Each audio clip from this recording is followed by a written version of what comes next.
Bueno, hoy vengo con una historia muy interesante alrededor de la fundación de Jericó, pero sobre todo su espíritu empresarial.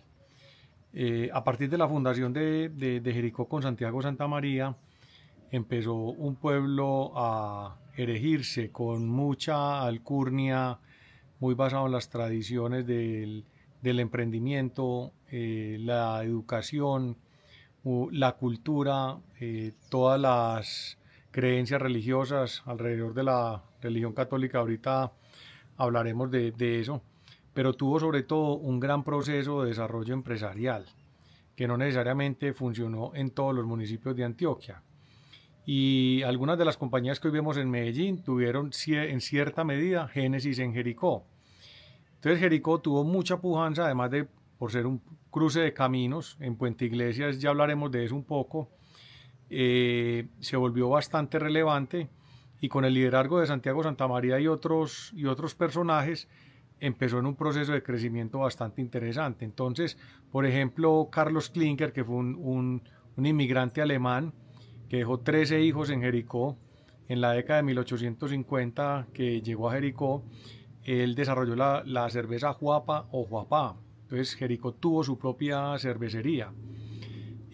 Posteriormente, eso también Manuel María Parra en 1894 tuvo otra cervecería. También estuvo la cervecería Antioquia de los Gutiérrez Toro. Pero además de eso, las gaseosas. Juan de Dios Franco creó la gaseosa La Suiza, que era como una especie de frescola, y su taller estaba posteriormente donde estuvo la madre Laura, la casa de la madre Laura. Eh, mm, Tuvimos también tejares en Jericó en 1873, el tejar que hacía las tejas para la catedral de Jericó y que las hacía marcadas directamente para la catedral. Por supuesto hubo litografías. Las litografías fueron bastante utilizadas en el tema religioso, donde hubo dos litografías específicamente, se produjeron varios periódicos y esa litografía, la primera fue importada en 1908 desde Yarumal. Fue una litografía también bastante importante que ayudó a prestar servicio a municipios también aledaños. No podemos perder de vista también todo el tema de Mesacé. Mesacé nace en Jericó en 1910.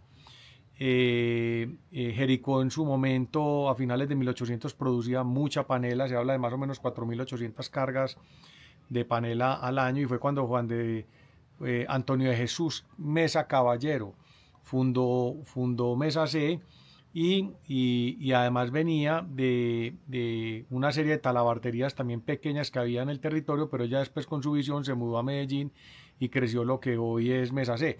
Se dice que el Mesa Caballero en una época no cupo en el local donde estaba, y el carpintero que le hizo el letrero colocó Mesa C de Mesa Caballero, y lo resumo, y desde ahí quedó Mesa C. Son mitos urbanos que he escuchado por ahí, habría que confirmarlo.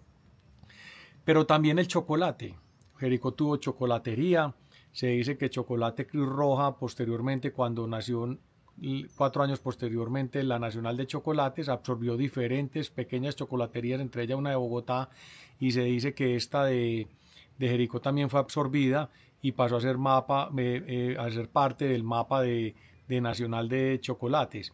Pero también en la fábrica de tejidos. El padre Ramón N. Cadi, que fue el gran visionario de Jericó, de Concordia, que llegó a Jericó con un gran ímpetu, no solamente religioso, sino también empresarial, que fue quien trajo la energía a Jericó. Jericó fue el primer municipio que tuvo energía por fuera de Medellín, inclusive la tuvo 4 años antes de que la tuviera Cali. Él importó una planta de querosene de Estados Unidos y electrificó parte de Jericó, pero también ayudó a la creación del Banco de Jericó. Y más o menos, también a principios de 1900, él cogió, para darle empleo a diferentes mujeres, a 50 mujeres. Él trajo unos telares de Estados Unidos y otros los fabricaron con madera en Jericó, 21 telares, y con eso nació la compañía de tejidos de Jericó, que posteriormente, en 1913,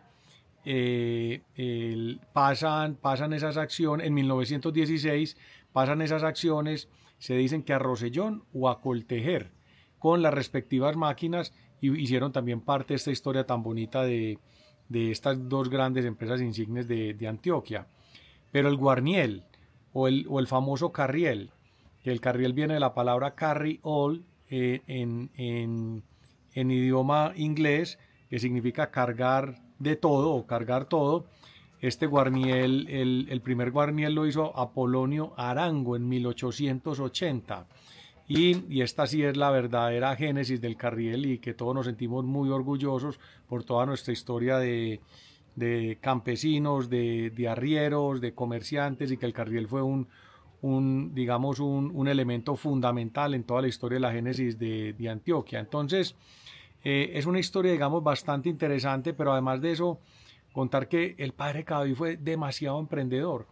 Montó la primer trilladora que hubo ahí en algunos municipios del suroeste.